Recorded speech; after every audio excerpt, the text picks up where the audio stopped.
এই শহীদ জুলাই যোদ্ধাদের অনেকেই একেবারেই কেটে খাওয়া সাধারণ মানুষ ছিলেন। আপনারা দোয়া করবেন, তাদের শতাধিক পরিবারের দায়িত্ব একটা দ্বীনি সংগঠন, রাজনৈতিক সংগঠন বাংলাদেশ জামাতে ইসলামী গ্রহণ করেছে।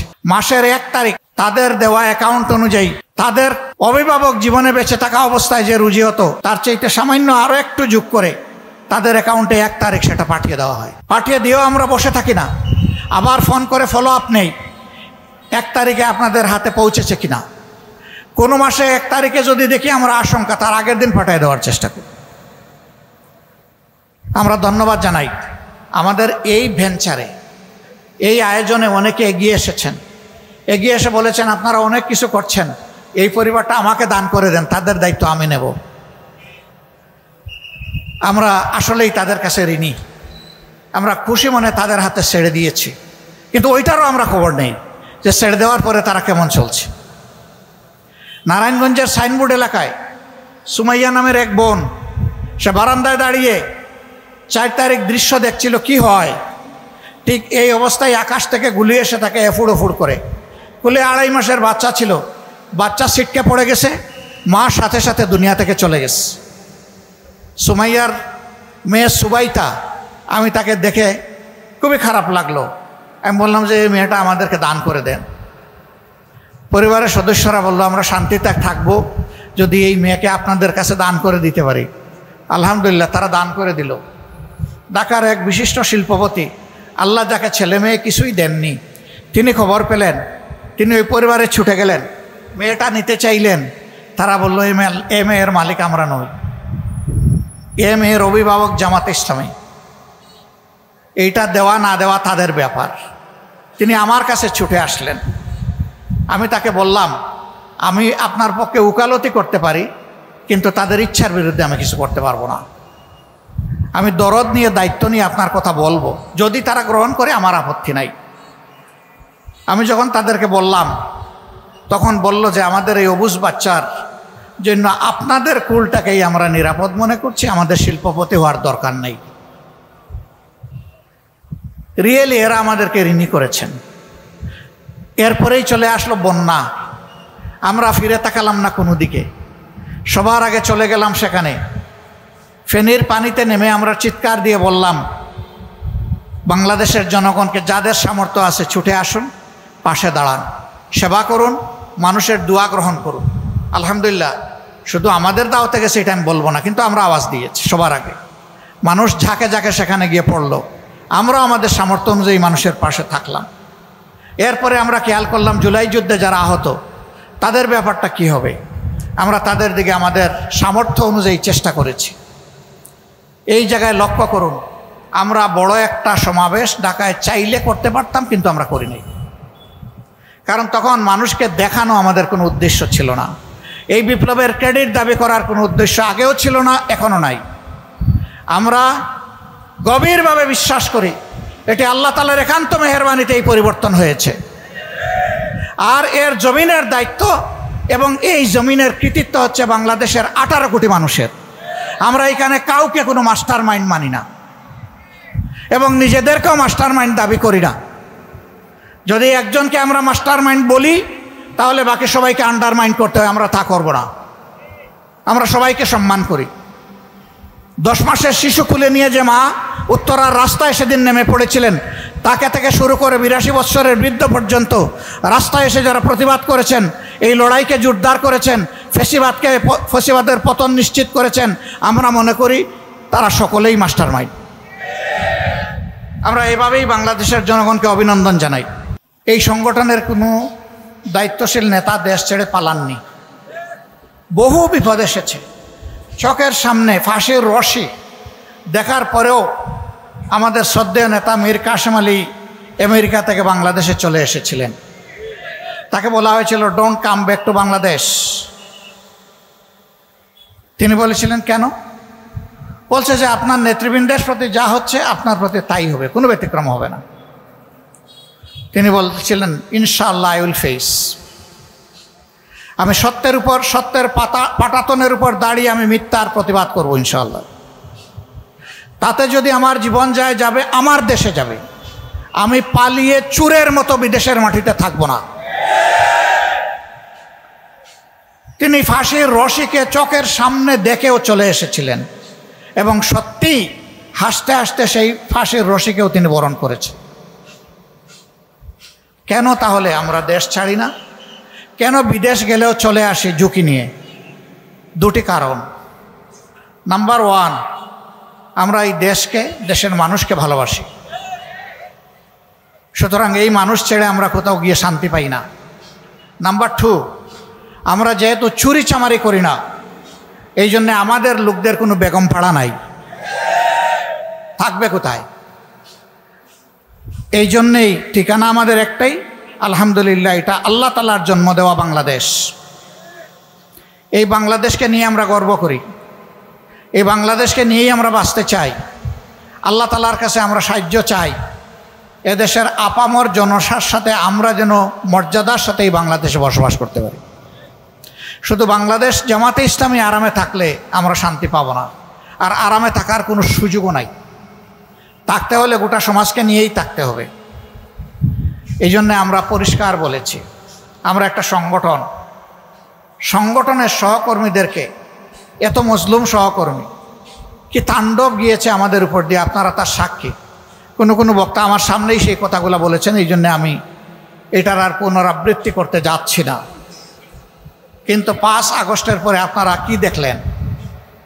যে বাংলাদেশ জামাতে ইসলামী তার 11 জন শীর্ষ নেতাকে হারিয়েছে, যে বাংলাদেশ জামাতে ইসলামীর প্রত্যেকটি কার্যালয় 3.5 বছর সিলগালা করে রাখা হয়েছিল, যেই বাংলাদেশ জামাতে ইসলামীর নিবন্ধন এবং প্রতীক কেড়ে নেওয়া হয়েছিল, যেই বাংলাদেশ জামাতে ইসলামীর শত শত কর্মীকে খুন করা হয়েছে, অসংখ্য কর্মীকে গুম করা হয়েছে, শেষ পর্যন্ত দিশাহারা হয়ে যে বাংলাদেশ জামাতে ইসলামীকে নিষিদ্ধ ঘোষণা হয়েছে, এর সাথে ইসলামী ছাত্র শিবির সহ আমাদের সকল সংগঠন। কিন্তু 5 তারিখ এই পট পরিবর্তনের পর আমরাই সবার প্রথমে জাতিকে অনুরোধ জানিয়েছিলাম, মেহেরবানি করে শান্ত থাকুন, ধৈর্য ধরুন, কেউ কারো উপর কোনো প্রতিশোধ নেবেন না। গদিতে থাকা অবস্থায় ওবায়দুল কাদের আওয়ামী লীগের সাধারণ সম্পাদক সাহেব বলেছিলেন তার দলের লোকদেরকে যে কোনো মূল্যে গদি টিকিয়ে রাখতে হবে। যদি গদি চলে যায়, চলে যাওয়ার প্রথম 2 দিনে 5 লক্ষ আওয়ামী সন্তানকে হত্যা করা হবে। আলহামদুলিল্লাহ, এ ধরনের বিপ্লব, পরিবর্তন, অভ্যুত্থান যতগুলা দেশ দেখেছে তারা রক্তের স্রোত এবং বন্যা দেখেছে, কিন্তু বাংলাদেশে তা হয়নি। আলহামদুলিল্লাহ, বাংলাদেশের মানুষ আমাদের অনুরোধ রক্ষা করেছে। এর পাশাপাশি শুধু অনুরোধে কথায় চিড়া ভিজে না, পানি অথবা দুধ দিতে হয়। আমরা সাথে সাথে আমাদের সহকর্মীদেরকে বলেছি, যাও, চলে যাও, সকল ধর্মের, মুসলমানদের মসজিদ, হিন্দুদের মন্দির, খ্রিস্টানদের গির্জা এবং বৌদ্ধদের মঠ, এই সবগুলো শক্ত পাহারা বসাও, লাঠি হাতে দাঁড়িয়ে থাকো, কোনো দুর্বৃত্ত যাতে গিয়ে সেখানে কোনো আঘাত করতে না পারে। আমরা বলেছিলাম এরকম পরিবর্তন হলে দেখা যায় যাদেরকে বলা হয় মাইনরিটি, আমরা মাইনরিটি বলি না, সংখ্যালঘু বলি না, বিভিন্ন ধর্মের লোকদের উপর অত্যাচার হয়, জুলুম হয়। আমরা বলেছিলাম তাদের শুধু ধর্মীয় উপাসনা নয়, কোনো ব্যক্তিও যদি আমাদের সাহায্য চায় তারও বাড়ি পাহারা দেবা এবং প্রয়োজনে তার সাথে রাত্রে ঘুমাবা, তাকে নিরাপত্তা দেওয়ার জন্য, আশ্বস্ত করার জন্য। একটানা 15 দিন আমাদের সহকর্মীরা সেই স্বেচ্ছাসেবকের দায়িত্ব পালন করেছে। আল্লাহ কবুল করুন, যার কারণে কারো কুমতলব থাকলেও বড় কোনো দুর্ঘটনা ঘটানোর সাহস পায়নি। বাংলাদেশ বেঁচে গেছে। আমরা এই দেশের প্রত্যেকটি মানুষকে জাতি ধর্ম নির্বিশেষে ভালোবাসি, সম্মান করি, এটা তার প্রমাণ। এরপরে বিভিন্ন ধর্মের নেতারা তাদেরকে নিয়ে বসেছে, তারা বলেছেন ইউ হ্যাভ ডান এনাফ, আপনারা আমাদের জন্য অনেক করেছেন, এখন আপনাদের ভলান্টিয়ারদেরকে বিশ্রামে নেন। আমরা তো চাইনি, তাও আপনারা এসেছেন, প্রয়োজন অনুভব করলে আমরা আপনাদের কাছে অবশ্যই যাব। আমরা কৃতজ্ঞ, আমরা আপনাদেরকে ধন্যবাদ জানাই।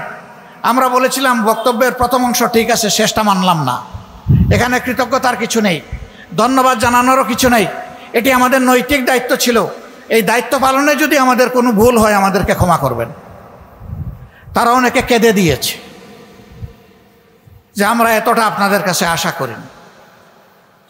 আমরা সরকারের সাথে এরপরে বসেছি, বলেছি তারা আমাদেরকে ক্লিয়ারেন্স দিয়েছেন, আমরা এখন ঘরে যেতে পারি, আপনারা কি বলেন? তারা একই কথা বলেছেন, হ্যাঁ আমরা দেখেছি, সরকার আপনাদের কাছে কৃতজ্ঞ। আমরা বলেছি না, এটি সরকারের দেশ নয়, এটি জনগণের দেশ। জনগণের পক্ষে জনগণ হয়ে আমরা দায়িত্ব পালন করেছি, অতএব এখানেও কৃতজ্ঞতার কিছু নেই, এটি আমাদের দায়িত্ব। সম্মানিত ভাইয়েরা, এরপরে এসেছে দুর্গাপূজা। আমরা সব জায়গায় বলে দিয়েছি, আগের মতোই যাও, তাদেরকে আশ্বস্ত করো, পাশে থাকো এবং শক্তি যোগাও, সাহস যোগাও। ইতিহাসের সবচেয়ে ভালো দুর্গাপূজা যেন তারা শান্তির সাথে এবার করতে পারে। তারা করুক, এটা তাদের ধর্ম, আমরা তো পূজা করব না। তাদেরকে তাদের কাজ করতে দাও, নিরাপদে যাতে করতে পারে। আলহামদুলিল্লাহ, সেই কাজটা অত্যন্ত শান্তিপূর্ণভাবে, গাছের একটা পাতাও পড়ে নাই বলতে হবে, সেই রকম শান্তিপূর্ণভাবে এবার পালিত হয়েছে। জামাতে ইসলামী সরকারে যায়নি, সরকারের অংশ নয়, একটা দায়িত্বশীল রাজনৈতিক সংগঠন, দ্বীনি সংগঠন। এই জায়গা থেকে যেটুকু আমাদের পক্ষে করণীয় সেটা আমরা করার চেষ্টা করছি। জুলাই যুদ্ধে যারা শহীদ হয়েছে, প্রতিটি শহীদের ঘরে আমরা সাথে সাথে পৌঁছে যাওয়ার চেষ্টা করেছি, পরিবারকে সান্ত্বনা দিয়েছি, তাদের জন্য দোয়া করেছি, তাদের কাছে দোয়া চেয়েছি, তাদেরকে আশ্বস্ত করেছি এখন থেকে আমরাও আপনাদের পরিবারের সদস্য এবং আমরা আপনাদের সাথে আছি, ইনশাল্লাহ আমরা আপনাদের সাথে থাকব। যারাই যখন দেশের দায়িত্বে গিয়েছেন দেশ পরিচালনার জন্যে, তারা প্রথমে চিন্তা করেছেন আমার সুবিধাটা কোথায়, এরপরে চিন্তা করেছেন আমার দলের সুবিধা কোথায়। এই দুই সুবিধা মিটাতে গিয়ে তারা হাঁপিয়ে উঠছেন। এরপরে জনগণের দিকে আসলেই ভালো করে ফিরে তাকানোর তারা সময় পাননি। এই প্রত্যেকটা মানুষ বড় ভাগ্যবান ভাই, আমি তার ব্যতিক্রম। সবার নিজের বাড়ির চাইতে শ্বশুর বাড়ি ধনী, তবে ইলেকশনের আগে নয়, বিজয়ী হওয়ার আগে নয়। বিজয়ী হওয়ার আগে হয়তো বা গরিব অথবা সমকক্ষ, কিন্তু বিজয়ী হয়ে গেলে এই শ্বশুর বাড়ির ধন রাতারাতি বাড়তে থাকে। তার কারণ মনে মনে ভয় পায়, আমার অ্যাকাউন্টে যদি টাকা ঢুকে দুদক হয়তো আমার ঘরে একদিন চলে আসবে, কিন্তু যদি শ্বশুর শাশুড়ি শালা শালীর নামে পোস্টিং হয়ে যায়, শালার বোন নামে যদি জমা থাকে, তাইলে আশা করি দুদক সেখানে পৌঁছবে না। কিন্তু কপাল মন্দ থাকলে দুদক সব জায়গায় চলে যায়। এরা দুদককে ভয় করে।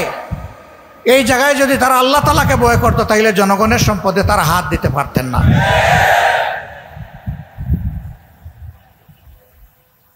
15.5 বছর এই দেশ থেকে বিপুল পরিমাণ অর্থ বিদেশে পাচার হয়েছে। বাংলাদেশ ব্যাংকের হিসাব মতো এর পরিমাণ হচ্ছে 26,58,000 কোটি টাকা, বাংলাদেশের বার্ষিক বাজেটের 5 গুণ। এই টাকা যদি বাংলাদেশের ভিতরে থাকতো, তাহলে বাংলাদেশ আজকে কোথায় চলে যেত। এ মাসেই গিয়েছি চীন সফরে, এপ্রিলে গিয়েছিলাম ইউরোপে। সবার একই কথা, তোমাদের দেশে যদি একটা জিনিসের উপর তোমরা বিজয় অর্জন করতে পারো, তাহলে তোমাদের দেশ বদলাতে 20 থেকে 25 বছরের বেশি সময় লাগবে না। একই কথা। আমরা জিজ্ঞেস করেছি, আমাদের তো একটা অবজারভেশন আছে, তোমাদেরটা কি? বলেছে এটা দুর্নীতি, দুর্নীতি এবং দুর্নীতি। এই দুর্নীতি যদি তোমরা ঠেকাতে পারো, তোমাদের দেশ বদলে যাবে। আমরা তোমাদের দেশের সাথে ব্যবসা বাণিজ্য করি, তোমাদের দেশের দুর্নীতি দেখে আমরা লজ্জিত হই, কিন্তু তোমাদের লোকেরা লজ্জিত হয় না। এটা কি একটা জাতির জন্য লজ্জার বিষয় নয়? দুর্নীতি এমনই একটা মহারোগ, যেই রোগ সমাজের আর কোনো কিছু বাকি রাখে না। এই দুর্নীতির কারণেই সমাজে সন্ত্রাস হবে, দুর্নীতির কারণেই লম্পটরা লাম্পট্য করে টাকার বিনিময়ে রেহাই পেয়ে যাবে। দুর্নীতির কারণে নিরীহ মানুষকে স্লটার করে জবাই করার পরে সে বেঁচে যাবে তার টাকা পয়সা দিয়ে। এই দুর্নীতির বহু রূপ আছে। মানুষ মনে করে শুধুমাত্র ঘুষ আর চাঁদা এই দুইটাতেই বোধহয় দুর্নীতি, না, অবশ্যই এই দুইটা বড় মাত্রার দুর্নীতি, কিন্তু এর বাইরে আরেকটা বড় দুর্নীতি আছে, এটা হচ্ছে বুদ্ধিভিত্তিক দুর্নীতি।